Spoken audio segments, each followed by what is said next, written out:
12 News breaking news now.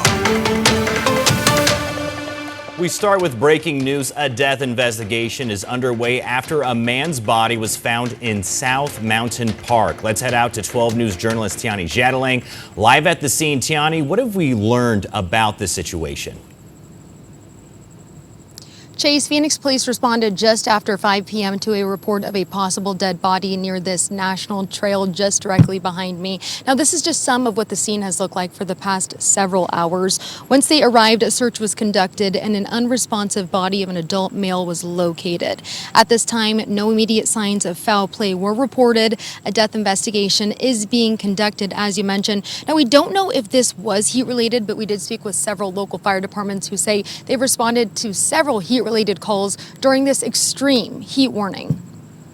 Just before noon, the Scottsdale Fire Department responded to one of 3 hiker rescues across the valley. 2 hikers, both in their 60s, were experiencing symptoms consistent with heat exhaustion just 2 miles from the trailhead on Gateway Loop Trail. We ended up reaching them we have e-bikes that carry the same advanced life support gear that we have on this truck on our backpacks while we're driving the bike. So 4 e-bikes made their way out. After being treated, the 2 denied transportation to the hospital. But just hours later, Phoenix Fire responded to another mountain rescue at South Mountain. This time, a male was experiencing what Phoenix Fire called a heat emergency. Rescue technicians were able to reach the hiker, who was able to get down the mountain with the help of rescue crews. But just as the sun set, Phoenix Fire responded to a second call at South Mountain. The incident relating to a dead body found on the trail. While officials haven't determined whether the heat was a factor, fire crews are reminding everyone to take the extreme temperatures seriously. You definitely got to change the way you do business. Go see a movie. Don't be out in it. Don't be gardening. Construction workers have to do their thing, but do like we do. We do work cycles, right? So if we were to get a fire, we bring in extra resources. We limit their work cycles to 15 minutes, and they come off, take all of their gear off. They rehydrate, they rehab, they recycle, and we send them back in. Now, Phoenix Fire says it was another individual who actually discovered that dead body on the trail behind me. Fire and PD will remain on scene as they continue to investigate throughout the night. Live in Phoenix, I'm Tiani Jadalang. Chase. Tiani, thanks. Let's bring in meteorologist Chris Dunn now. Chris, another day of dangerous heat, but thankfully, those monsoon storms moved in and really cooled down the valley. Yeah, it made a huge difference. 117 was our high today, and then by the late afternoon, early evening hours after that, gust front moved through, brought in some cooling and some of those rain showers, dropping it down closer to 100 degrees. A lot of clouds still out there, maybe a hint of 1 or 2 little sprinkle showers around the valley, but stronger storms approaching the Colorado River. La Paz County flood advisory kind of out here, Salome area and Wendon.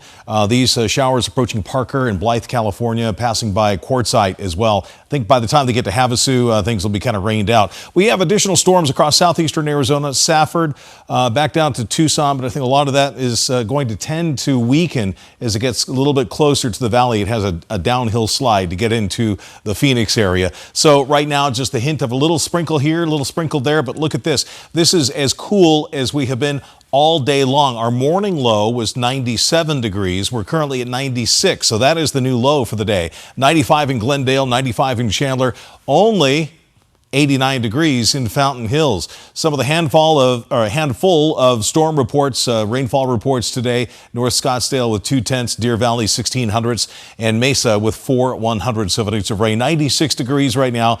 It's still somewhat on the muggy side. Dew point is 62. Our relative humidity at 32%. And again, that high today, 117. It won't be quite as extreme tomorrow, but still the extreme heat warning continues along with the weather impact alert. We'll let you know what to expect for your Sunday and an additional weather impact alert for later in the week as the extreme heat returns. Yes, we're not done with this just yet. Chase? Chris, thanks. And of course, one of the biggest dangers during extreme heat, and really any time during the summer here in Arizona, is the risk of drowning. In less than 24 hours, crews responded to 4 near drowning calls involving young children across the valley. Children as young as 3 years old were rescued from pools in Buckeye, Phoenix, Mesa, and Scottsdale. Thankfully, all survived, but it's really important reminder to keep constant eyes on children around water and have multiple layers of protection in place. Happening right now, a power outage is impacting thousands of people in Coolidge. Here's a live look at Arizona Public Service's website. It shows about 4,500 customers, I believe, without power, and this is expected to continue until midnight. It's not just homes. Coolidge police say the outage is also impacting traffic lights in the area. For those without power and looking for a place to cool off, the Coolidge Adult Center is opening as a heat relief location. Be sure to check APS outage maps for updates on restoration times. A Mesa man is behind bars accused of killing his girlfriend. Police say 37-year-old Kyle Collins called 911 Monday morning reporting that his girlfriend was unresponsive at their apartment near Main Street and Mesa Drive. When officers arrived, they found 36-year-old Sierra Tellez dead at the scene with significant injuries. After reviewing evidence and witness interviews, detectives later arrested Collins. He's now facing first-degree murder and kidnapping charges. A Phoenix police officer is recovering after being injured in a crash at a city facility last night. Police say an SUV crashed into a marked patrol unit parked near State Route 51 and Glendale Avenue around 10 p.m. The officer was thrown from the vehicle but suffered non-life-threatening injuries. Investigators say the SUV driver broke through a perimeter fence, and impairment is believed to have been a factor. The small rural communities of Globe, Miami, and Superior are still recovering from last year's devastating flooding. While they've made some progress, city leaders say they were relying on disaster relief funding from FEMA to help finish those projects. But for some reason, they keep getting denied. Today, U.S. Senator Ruben Gallego sat down with them to talk about it. It's a flood that ended the lives of 3 people, scattered hundreds of propane tanks, and left many without a place to live. Nearly a year later, the communities of Globe, Miami, and Superior just east of the valley continue to rebuild. We've got about 150 different projects to do. Globe City Councilman Michael Pastor says they've removed 500,000 tons of trees, propane tanks, and other debris. They've started the process of redoing their infrastructure to make sure if this severe flooding happens again, they can handle it. We've estimated the damage assessments has been estimated at $96 million. Pastor says they've received a combined $34 million from federal agencies and the state to help. But the tens of millions of dollars that remain is a cost these small rural communities cannot afford. These communities really need this FEMA support. It affects all of us. Which is why they met with Senator Ruben Gallego to talk about disaster relief funding from FEMA. The problem they're running into is their application keeps getting denied. Can't understand why FEMA wouldn't let us get the money to finish this. Gallego has the same question. Usually there are FEMA requirements about what you have to do in terms of your own personal match, some of the paperwork you have to show about how much damage you had. They've done all of that, and now it's just politically being held up for no apparent reason.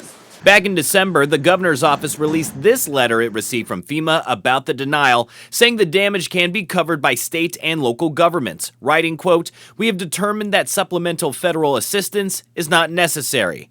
A spokesperson for FEMA in a statement told us this decision, just like all disaster requests, was based on policy, not politics. This should have been done by now. And the fact that it's holding up longer and longer, you're getting into a very bad situation. Miami Mayor Gil Madrid says they've already completed the first phase of repairs to waterways and sewer systems, but that could literally be washed away if another severe storm like what they had in 2025 hits again. If we don't get the funding for that, everything that we've done is going to be at risk. It's going to just be thrown out again. Still to come on 12 News at 10, the first day of school right around the corner for some Valley kids, and one nonprofit is making sure everyone feels prepared. Plus, the Cardinals say their rookie running back is showing his age early in training camp. Coming up next in sports, what the coaching staff has to say about their first-round draft pick.